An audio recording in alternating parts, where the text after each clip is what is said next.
Hola Mauricio, buenos días. Hola Salvador. ¿Cómo estás? Bien, ¿qué tal? Bueno, mil gracias acá por Bienvenido. recibirnos en tu taller. Claro que sí. Cuéntame, este es tu taller, pero también es la casa de autoconstrucción de tu familia y pues queda en este barrio que es Engativá. Danos a nosotros y al público la posibilidad como de ubicarnos dentro de este espacio, porfa. Bueno, bienvenidos al barrio El Muelle. Este es un barrio que se construyó hace aproximadamente unos 40 años. Quedamos colindando con el aeropuerto. Es un barrio que surge después de la construcción de la avenida Boyacá y se va extendiendo como esta zona de la ciudad y se conecta con, para ese entonces, lo que era Engativá Pueblo y termina como tragándose esta zona de la ciudad y ahora pues Engativá viene a ser parte de lo que es viene a ser una localidad de la ciudad.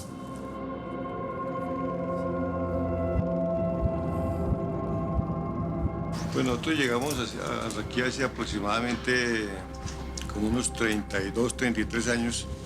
Compramos 2 lotes y iniciamos la construcción. Yo soy administrador de empresas por profesión, pero pues he hecho muchas cosas aparte de eso, ¿no? He tenido diferentes tipos de negocios y ahora últimamente me he dedicado básicamente a lo de la confección.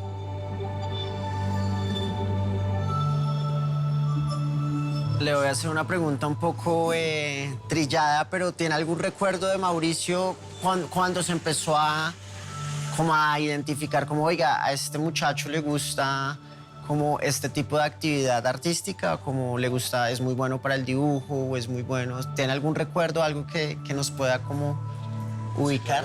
Él era todavía muy niño cuando ya comenzaba a hacer sus primeros dibujos, unos dibujos muy bonitos, muy bien elaborados.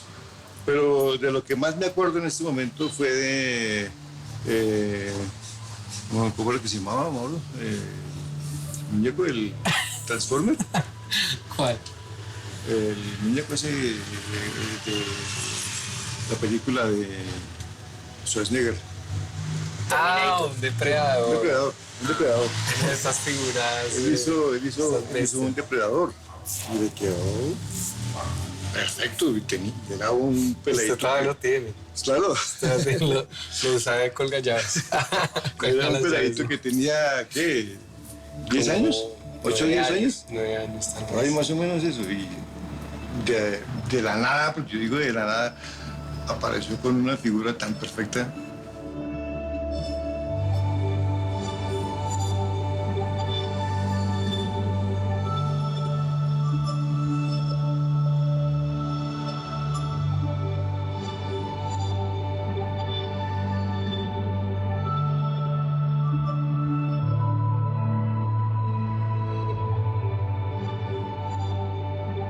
La escultura, digamos, como dentro de mi práctica artística, entra tal vez como dentro del proceso de la academia, entra un poco más tardía. Yo tengo más como una vinculación inicial a la parte del grabado, al tema de la producción gráfica, y ahí estuve muy enganchado con el maestro Humberto Giangrandi, quien fue el que me dio como todas las herramientas para poder explorar el mundo de la gráfica.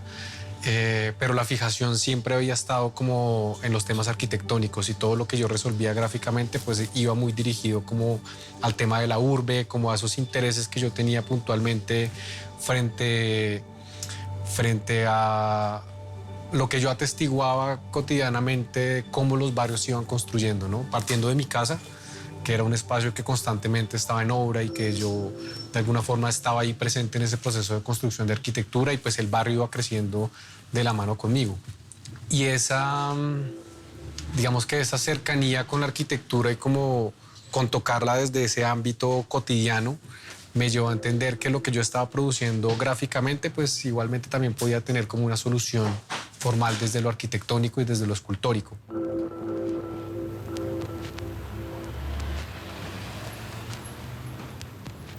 Bueno, pues yo sí tengo recuerdos maravillosos desde muy pequeño él. Siempre me hizo cuestionar porque Todos sus trabajos eran muy expresivos. Él cogió una foto del papá cuando tenía como 4 añitos y hizo muy exacta su carita. Entonces yo dije, claro, ahí él tiene esa capacidad para el dibujo, para el arte, porque él escribía, le gustaba hacer cuentos maravillosos, pero también los iba dibujando. Y después cogió la guitarra y también maravilloso. No es porque sea mi hijo, pero siempre le noté eso. Mi mamá también ha sido como precursora de muchas cosas. Mi mamá fue profesora de educación física y la danza estaba muy presente, como el tema de la conciencia con el cuerpo siempre estuvo muy presente.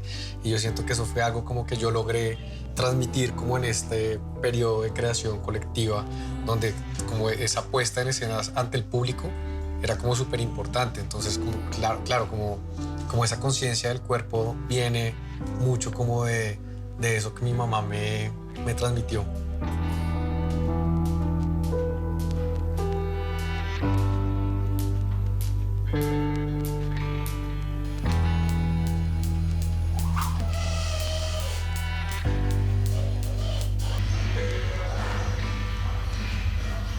El proceso de la investigación siempre ha partido de los recorridos, siempre ha partido de las caminatas y las idas en bicicleta, mucho como recorrer la ciudad en bicicleta y atestiguar como esos procesos de cambio que tiene la urbe e irlo registrando constantemente. Entonces, la cámara del celular terminaba siendo una herramienta fundamental para poder acumular todo ese registro de archivo. Inicialmente, digamos que no tenía un propósito, siempre tenía como unos recorridos.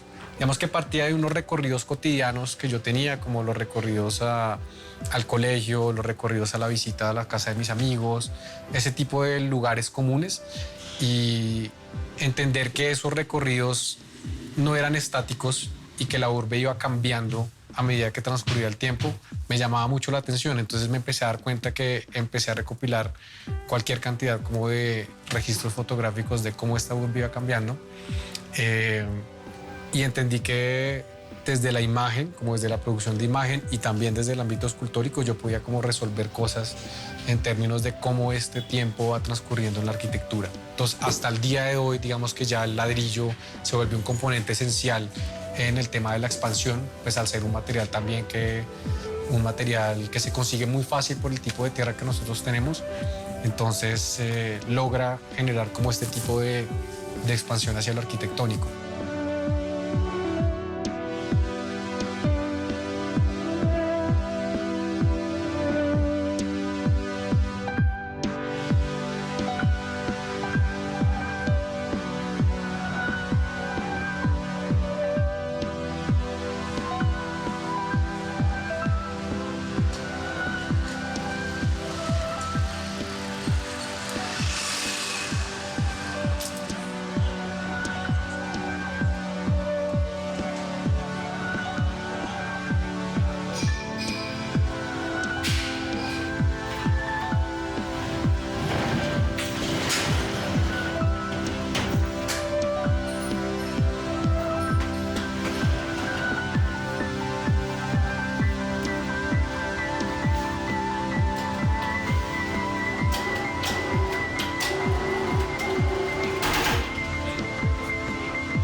Se puede entender que yo tuve como una faceta, se puede decir como de escultor, donde estuve explorando mucho como todo el tema de las estructuras, los pesos. Me gustaba mucho también entender que estas piezas, digamos, yo podía como que busco alejarme como esta idea de que estoy haciendo un tema de representación.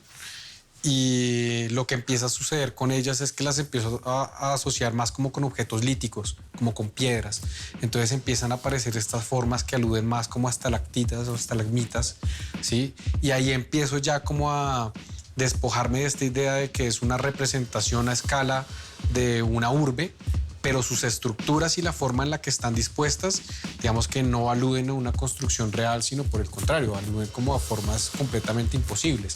Sus disposiciones como en caída, como arquitecturas que se están elevando, que están emergiendo del suelo o colgando de una pared, digamos que los llevan a habitar otro tipo de lugar en relación con el espacio.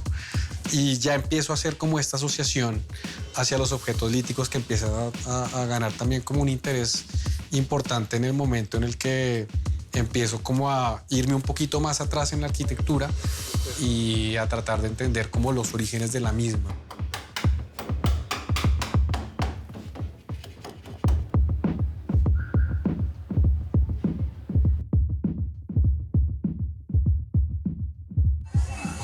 Entonces, este es el famoso pasaje Rivas. Pasaje Rivas desde 1893. Uno de los puntos icónicos de Bogotá, de la Bogotá ¿Cómo antigua. encontraste este proveedor de tus ladrillos? Búsquedas incesantes. El San Victorino y el centro siempre ha sido un enclave importante en general para los artistas para búsqueda de materiales. Y en esas búsquedas di con Pilar, que es a quien vamos a visitar en este momento. Ya ella es hace más o menos unos 10 años proveedora de material para mis esculturas.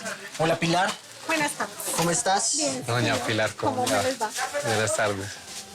Pilar, acá venimos pues con Mauricio, nos estaba hablando de cómo le ha colaborado pues su local a la creación de él y de otros artistas. Pero antes de empezar como con la relación que tienen estrictamente con Mauricio, quisiera como que usted nos mostrara, por ejemplo, estas piezas que son las que ustedes venden normalmente y que nos explique qué tipo de artesanías son, por favor. Bueno, estos son balconcitos, pero también vendemos las piezas. Mira, que vendemos son las columnas, tornitos, puertas, ventanas, lo que lleva son mini ladrillos. También tenemos bloques, tenemos tabletas, tejas, más puertas y también vendemos rejitas. Son para la fabricación de balcones, fachadas, para trabajos manuales. Ok. ¿Y este tipo de artesanías viene de alguna región específica en Colombia? Me suena como a lugares cafeteros. ¿Nos puede mostrar algunas, por ejemplo? Pues, los balconcitos, mira, así como estas son originalmente de Santander, de Antioquia, pero ahora también los hacen acá. ¿Me puedes pasar uno? ¿Vale? Los ladrillos los hacen en Ráquira, ¿cierto? No, ladrillo ¿No? sí. El ladrillo.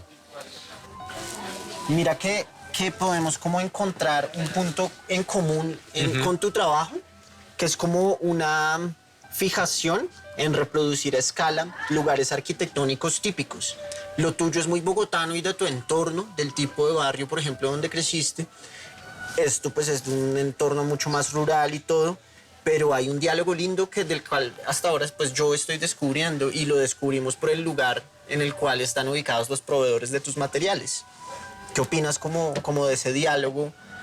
Pues finalmente es un diálogo que está implícito en el carácter de mi obra, porque finalmente yo no solamente me alimento de el carácter arquitectónico y ornamental que está presente en la arquitectura, sino también de sus derivaciones. Cuando yo hago estas primeras exploraciones y estas primeras búsquedas frente al elemento de la maqueta, me voy encontrando como con este tipo de representaciones, que finalmente pues lo mío también es un carácter de fachada, ¿cierto? La fachada está muy presente.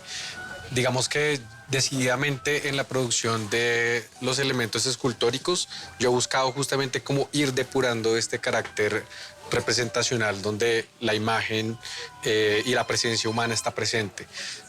Lo hago pues a partir como de despojar la arquitectura como de todos estos vestigios o todos estos elementos que compondrían como la arquitectura o que compondrían una casa que está siendo habitada, porque también el objetivo de estas piezas es de alguna forma empezar como a trasladarse hacia otro tipo de representación, hacia una representación que tal vez aluda a otro tipo de constructos, que lo saque como de su carácter formal representacional y que de repente empiece a insinuar otro tipo de formas como piedras, como rocas, panales, como, en tu como caso, muchas panales, veces. Exactamente. Sí. Chévere, chévere. ¿Usted conoce el trabajo artístico de acá, el maestro? Sí, él me ha mostrado. ¿Qué opina? Muy bonito. Además que todo es un arte. La artesanía es un arte.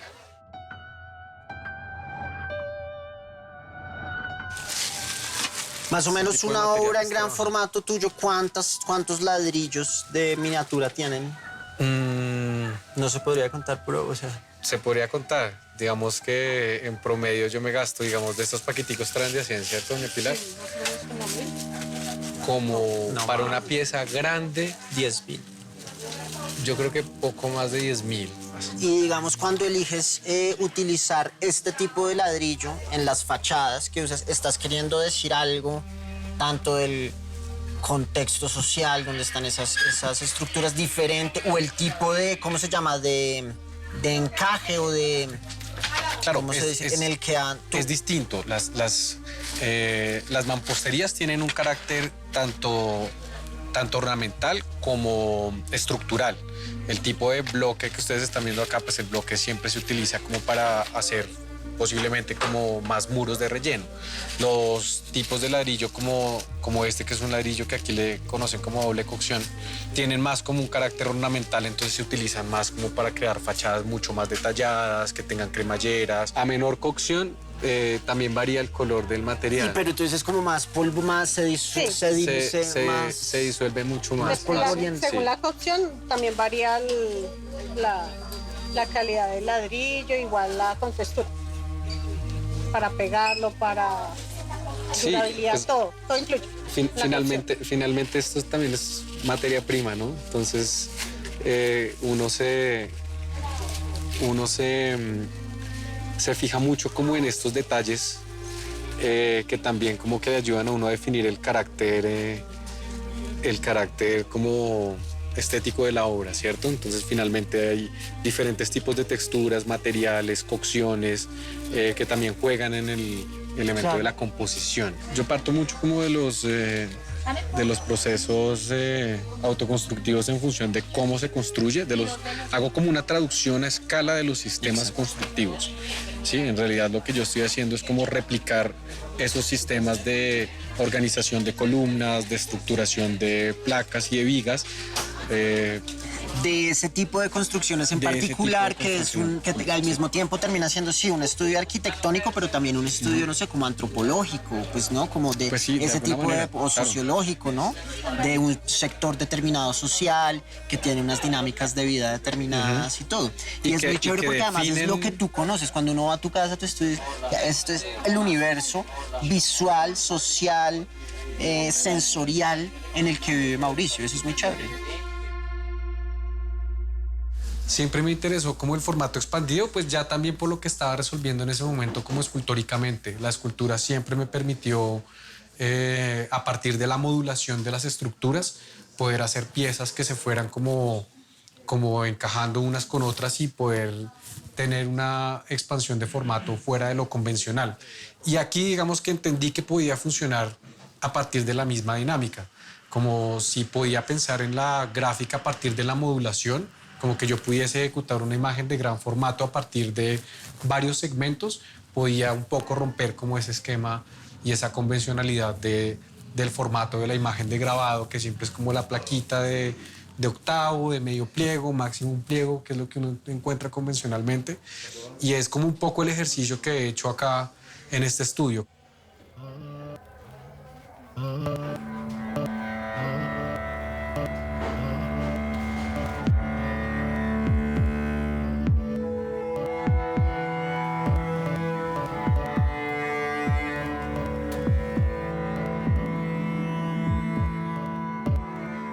Ponemos el papel en agua, es para humedecerlo y que las fibras se expandan. Pero ya pues no lo necesitamos húmedo como tal para la impresión, lo necesitamos solo como que el papel se vuelva un poco flexible, como que al pasarlo por el tórculo, su manejo sea mejor, que pueda adherirse bien las tintas. Manejamos diferentes tintas, entonces el nivel de humedad que se requiere del papel no es tanto. Pero ¿cómo es el proceso de la inyección de las tintas? ¿Eso al pasarlo ahí? Sí. Entonces, ya cuando se pasa ahí, pues, digamos que igual a medida que se va pasando, el papel también se va secando. Va sacando agua, va sacando agua.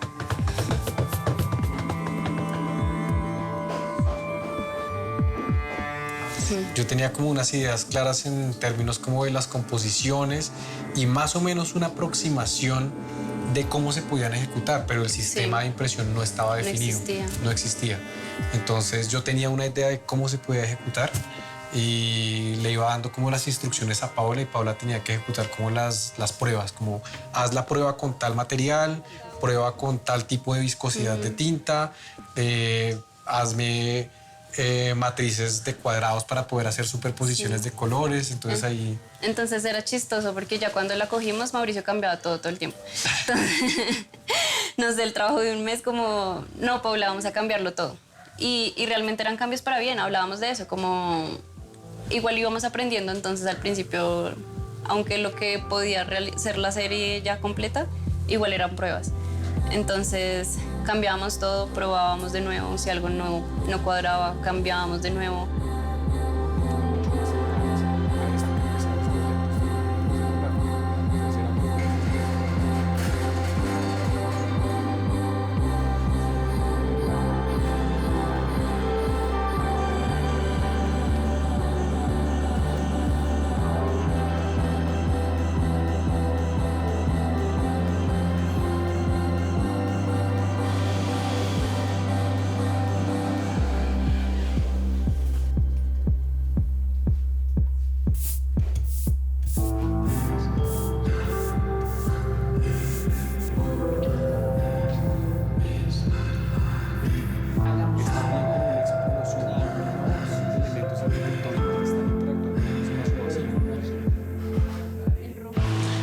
Mauro, estamos acá en la Universidad Jorge Tadeo Lozano y vamos a entrar a la exposición de egresados de la Facultad de Artes, pero antes quisiera que me cuentes un poquito como lo que pudiste absorber cuando fuiste estudiante de acá y además pues ahorita como lo que estás tratando de transmitirle a quienes hoy en día son tus alumnos en esta misma universidad. Bueno, pues el gusto de estar también acá en esta muestra, justamente en este proceso de transición en el que tengo la oportunidad de ser profe en el instituto que me vio también como nacer como artista, es muy grato. Aquí tengo muchos recuerdos como de estas primeras interacciones con la academia, que finalmente pues la academia le brinda a uno como un panorama tal vez un poco escueto de lo que realmente se vive en el escenario de las artes, pero siempre pues son bases que le permiten a uno como entrar a hacer esas primeras interacciones con los medios, con los materiales. Los maestros también son súper importantes.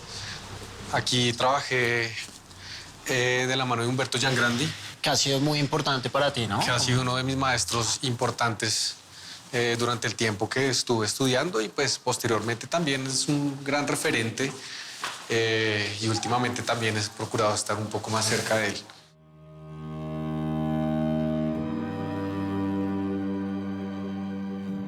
Entonces, si me preguntas sobre el origen de la obra, pues tiene también muchas implicaciones como de sentires y de experiencias, que es un poco como lo que hemos visto durante estos recorridos. Esta serie que nace como de un proceso experimental durante la pandemia, que para ese entonces, digamos que se titulaba La casa gesta su propia ruina, que tenía que ver con ese tiempo en el que estuve viviendo con otro artista y haciendo experimentaciones colectivas, Islas Gloria, que ya lo veremos pues, en este proceso.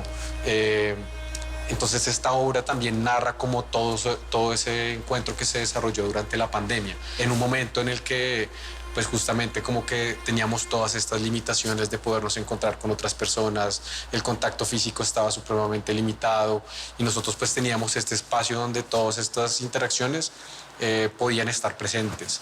Y la casa gesta su propia ruina, empieza como a generar este tipo como de planteamientos de imagen que están asociados también como a este carácter arquitectónico que está presente en las esculturas, pero se empieza a traducir a este lenguaje gráfico, pues también en la medida en la que me veo como en esa necesidad de empezar a como a expandir los medios, ¿no? Como empezar a abordar temáticas y medios que yo no había explorado, como lo es la pintura, por ejemplo, que en la pintura encuentro ahí también como un punto de reflexión importante y otra forma también como de abordar la mirada de la arquitectura, contextualizar un poco frente a lo que es la producción gráfica.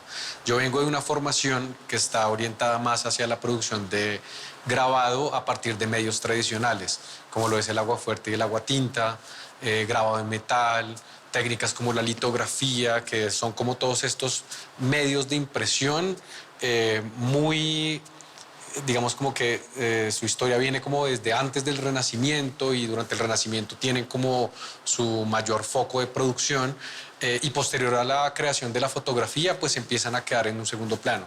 Yo trabajo a partir de estos medios de producción, y un poco lo que hago aquí es tratar como de romper esos límites que tiene la gráfica, porque finalmente tienen los límites de sus formatos en función de las máquinas a partir de las cuales se producen, y también tienen como unas especificidades frente a la capacidad de lo que uno puede producir con ellos.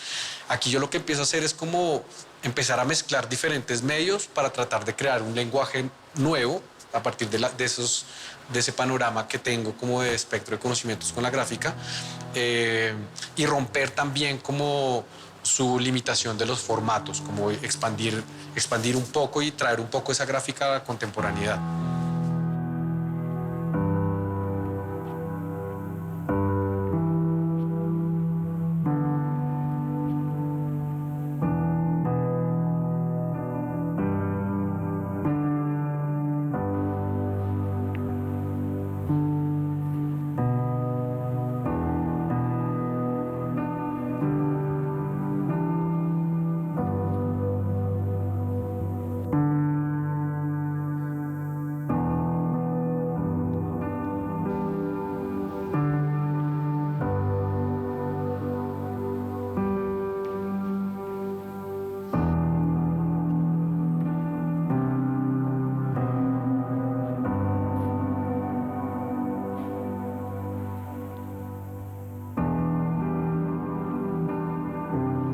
Bueno, ustedes dos han sido como compañeros de luchas artísticas, ¿no? Que a veces como que, bueno, todo el mundo, pero también los que se dedican al arte se meten como en unos rollos en la vida como bien particulares y quijotescos.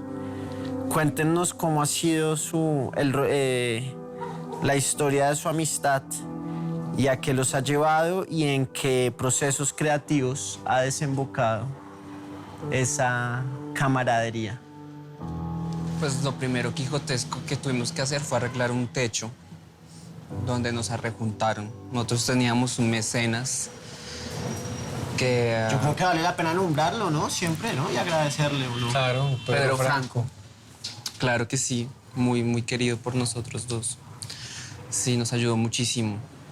Y personas así no se consiguen, que están dispuestas a cederte espacios a cambio de obra.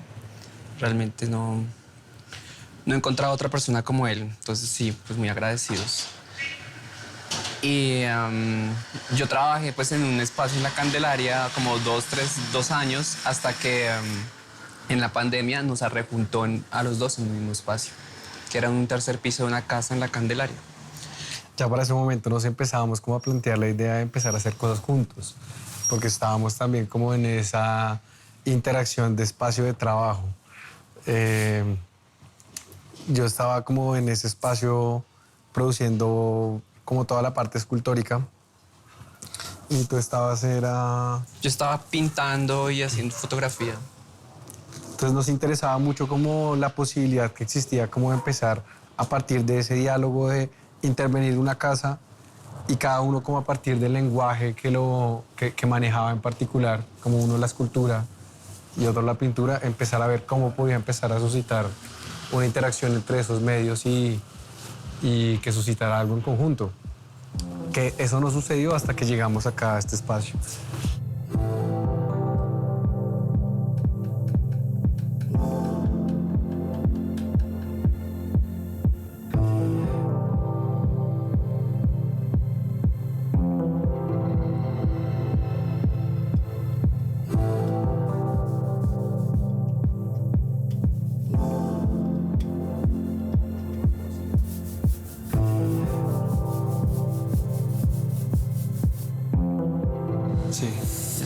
cargados, sí. ¿Cómo va el proceso?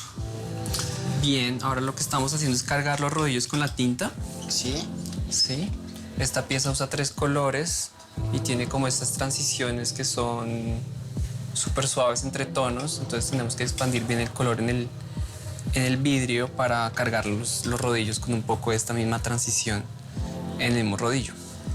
Entonces nos vamos ya a entintar, ¿sí o qué? Sí, vamos. Sí. de una. Listo.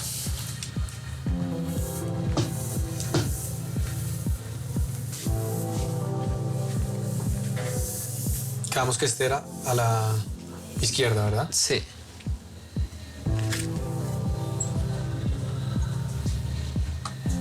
Y este a la derecha.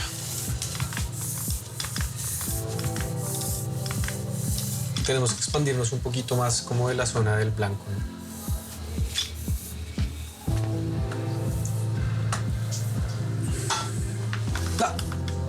Tienes Al revés, al revés, al revés, al ¿Qué revés. pasa?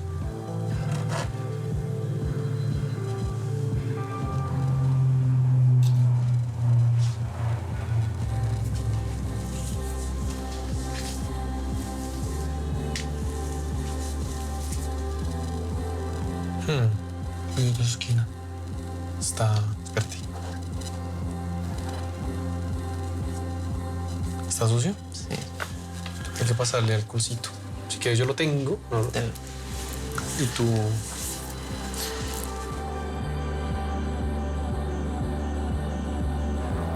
Sí, quién sabe cómo vaya a salir. Es una pieza única. Porque esto no es una pieza muy... ¿Tú lo consideras múltiple o esto es único? No lo he pensado. Puede ser única. Igual tiene una hermanita ahí, ¿no? Sí, es única. Sí, para mí, la verdad, llegar acá a este tercer piso y mirar esta vista fue como, ya, ahí lo entendí todo. Como estos cambios de niveles y estas decisiones que se toman de repente por necesidades muy propias de cada familia. Como eso se amalgama en una sola, como todo esto es una sola construcción, una sola colmena más o menos, pero con pequeños impulsos personales. Entonces eso toma distintos ángulos.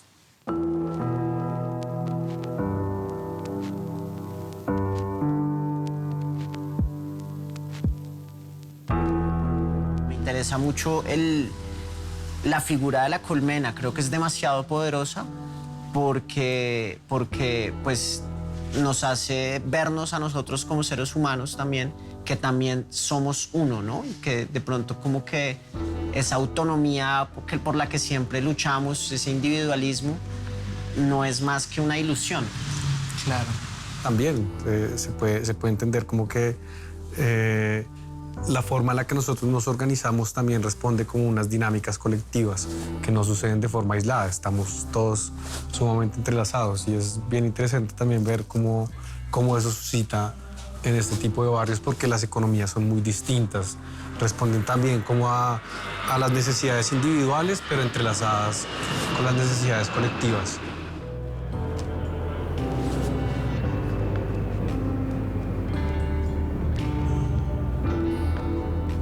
Que antes teníamos como este tono que era mucho más apastelado. Y las transiciones están como tiene mayor.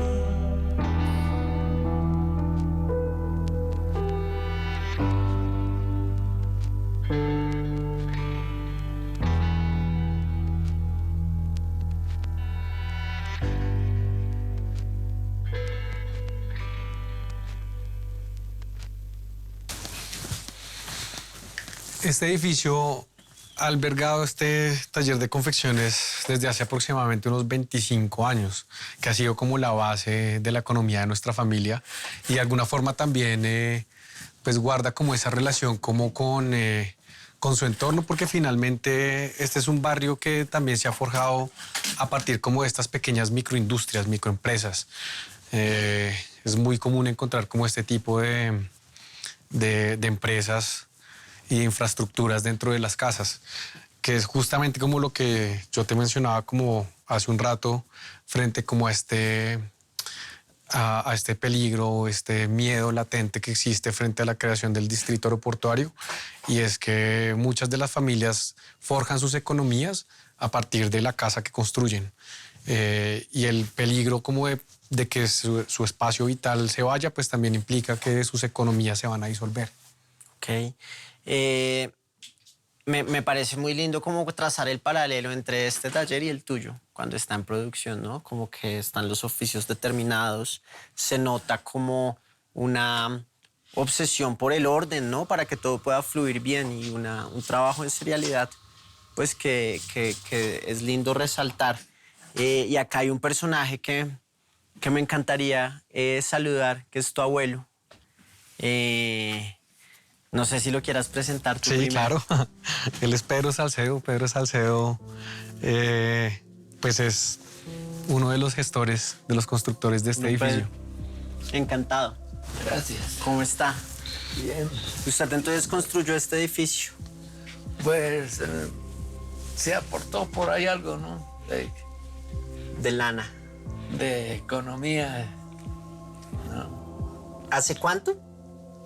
No, esto aquí hace que llegamos hace 32, 33 años. 33 años. ¿Cómo ha visto usted, cómo ha sido testigo del cambio del paisaje, cómo ha cambiado el barrio? Sí, cuando yo llegué acá hace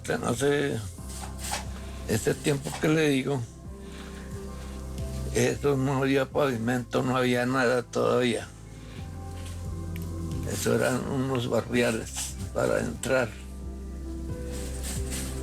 Y con el tiempo se fue transformando. Acá a la entrada nos encontrábamos esta obra de arte que hizo Mauricio hace un tiempo sobre una fotografía suya, ¿no? Sí. ¿Esto dónde fue? Cuando esta foto es por allá esto es muy antigua, porque era cuando estaba joven todavía. Y tú encontraste la foto, me imagino que eran esos fotógrafos que andaban en la calle, que le entregaban la ficha y uno al tiempo iba y los recogía. Llamaban instantáneas. Instantáneas. Y uno iba al local después con esa ficha y el número que le daba el fotógrafo a reclamarla. Y Mauricio... Se la tomaron desprevenido, ¿no? Sí, Sí. sí, eso era desprevenido. Eso iba usted por la séptima y cuando se daba cuenta era que lo... Lo capturaban. ¿Y tú viste o encontraste una de estas fotos y quisiste hacer como... Sí, como esto un dibujo? hace parte del archivo como del álbum familiar. Entonces en ese momento yo tenía como este interés como por el álbum fotográfico y como por replicar estas imágenes de mi familia. Y me encontré esta imagen que era bien particular porque era es una fotico de este tamaño y está bastante desgastada. Es una foto que ya está como un poquito corroída. O sea, el papel ya está como bastante acabado.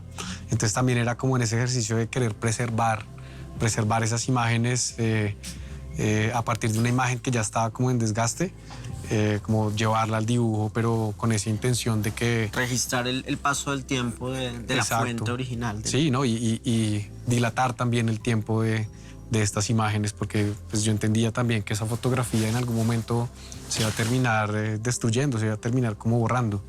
Entonces era también como esa cuestión de querer como fijar esa imagen y alargar el tiempo que ella puede tener. Pues lindo ver que Mauricio, además de ser un buen artista, pasa a un segundo plano eso y es una buena persona porque está acompañado de una familia compuesta por buenas personas. Así que es un gusto estar acá en su casa hoy y nada, y espero que disfruten con el programa que estamos haciendo de su nieto. Gracias. Bueno, encantado. Muchísimas gracias.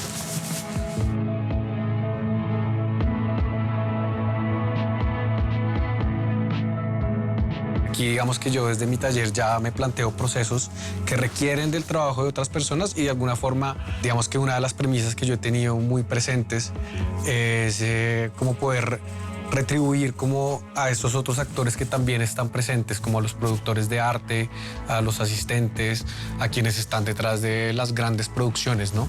Y en ese orden de ideas, pues he procurado que este espacio por lo menos tenga como la capacidad de cumplir con ciertos estándares y ciertas, ¿cómo decirlo? Como ciertos beneficios para las personas que vengan a trabajar acá, ¿no? Como un sueldo digno. Y conformar un equipo que también vaya adquiriendo capacidades y conocimientos que los vaya a enriquecer a ellos en su proceso propio. Correcto. Y que también puedan aportar como desde sus habilidades, desde sus cualidades. Entonces, algo que me he planteado mucho como en el trabajo con asistentes es la posibilidad de que a partir de las capacidades que tiene cada persona, pues se le pueda asignar un rol específico.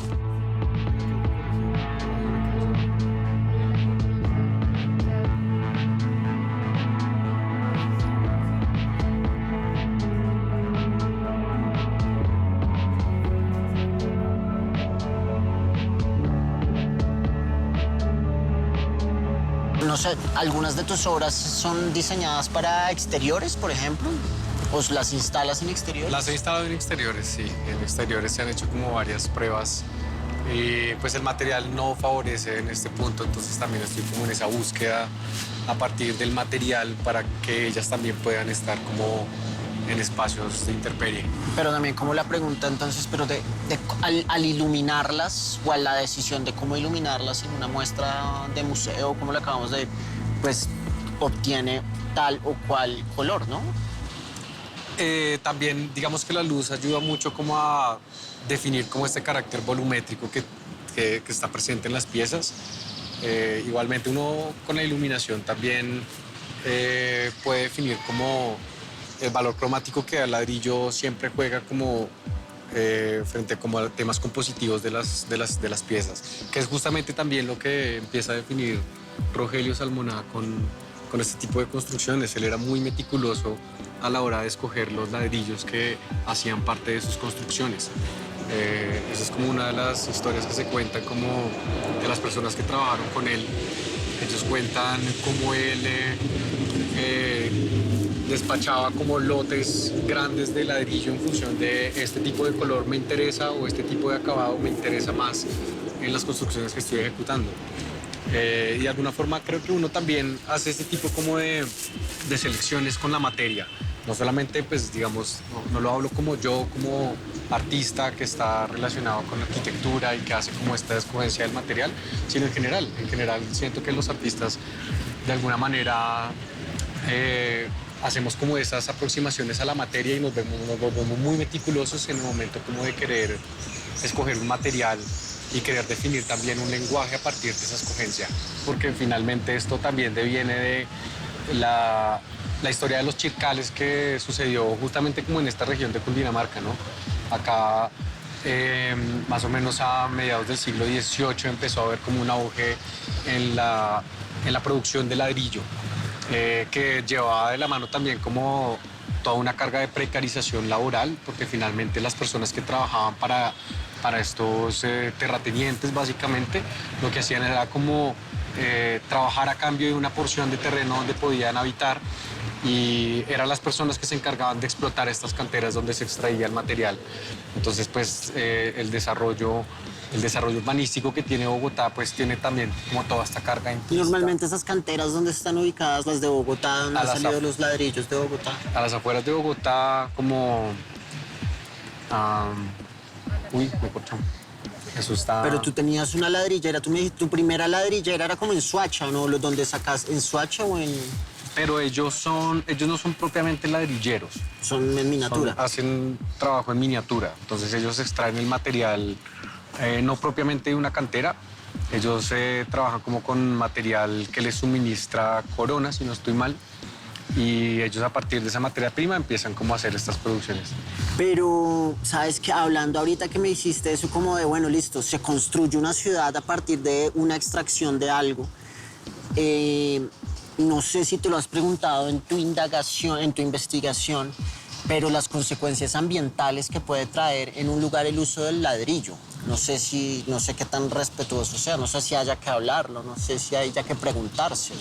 Pues preguntárselo sí hay que preguntárselo, no sé si... Claro, pues es que finalmente también, digamos, es inevitable como lo que nosotros estamos viviendo urbanísticamente en términos de cómo la ciudad se está construyendo y se está expandiendo. Y cada vez más hemos visto cómo es más difícil tener control frente a estos procesos porque van de la mano de éxodos rurales y de migraciones forzadas.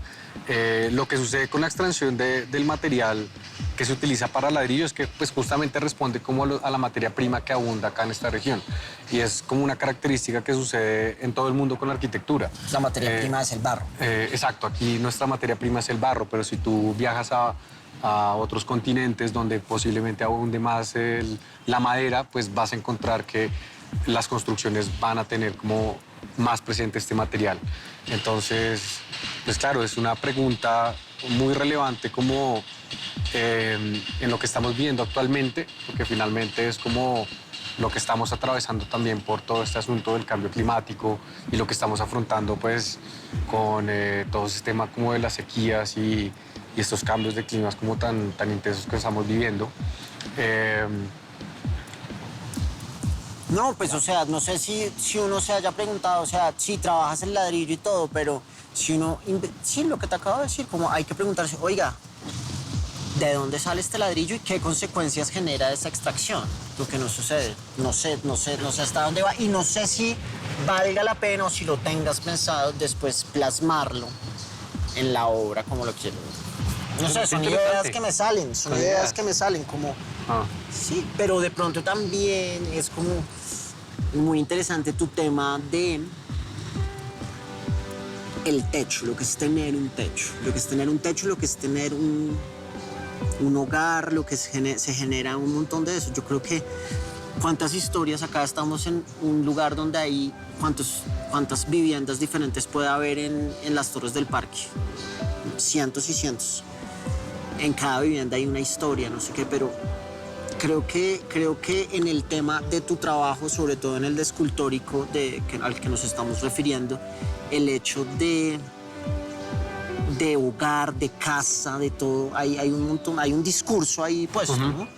Y ahorita que me lo nombrabas, bueno, esos barrios han ido construyendo también a partir de el desplazamiento que ha generado que la ciudad en un corto periodo de tiempo pues sea sobrepoblado. De pronto ahí también se esconde un mensaje social y hasta político de, oiga, ha habido violencia en este país y se han generado este montón de casas que han ido techo tras techo tras techo tras techo subiendo desordenadamente sin cumplir normas de seguridad o ese tipo de temas. No sé si haya ese tema ahí o te lo has preguntado. Claro, también. claro, y de hecho también, digamos que aquí también empieza a jugar como todo este carácter colectivo que deriva como de del momento en el que empiezan a surgir este tipo de asentamientos, que es justamente también como la experiencia que yo vivo desde el barrio en el que desarrollo mi obra y en el que he decidido como establecer mi espacio de creación y de producción justamente para poder entablar este tipo como de dinámicas y hacer parte como de estos engranajes que están activos dentro de estos sectores. Entonces, de alguna forma, el hecho de que mi estudio se encuentre ubicado en el barrio El Muelle, en Engativá, responde también como esta necesidad de que estos espacios también, de alguna forma, empiecen a tener como relación con estas dinámicas del arte. Visibilidad también. Y empiecen a tener visibilidad. Ocupar, pues eso es un poco también la premisa de este programa, ¿no? Que es extramuros, que es romper los muros, sacar el arte de los muros a los que está colgado en una galería, en un museo o en una casa de un coleccionista y ponerlos en relación con los lugares, con los otros lugares, ¿no? Esa naturaleza extramural que debe proponer el arte, ¿no? Eso es también la idea. Entonces, pues chévere que con esta dinámica que estamos proponiendo intentemos lograr generar esas relaciones, traer ese barrio a este lugar, llevar este lugar a ese barrio y generar encuentros, ¿no?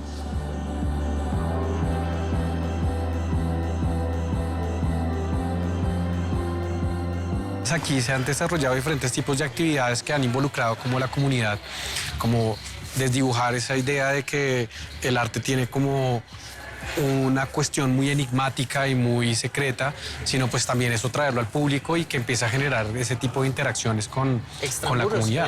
Generar extramuros, correcto.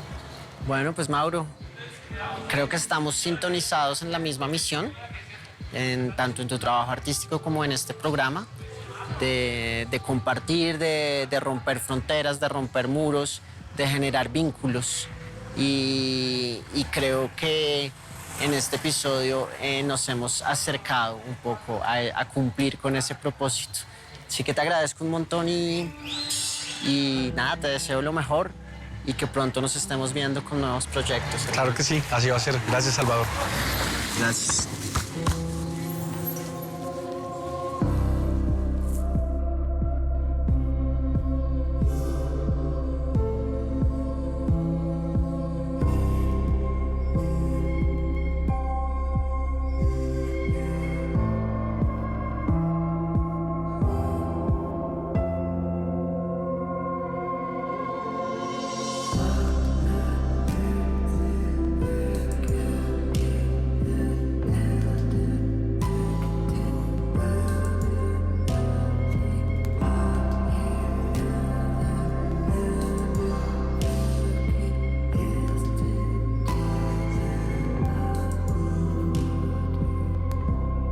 Señal Colombia, la señal de la paz.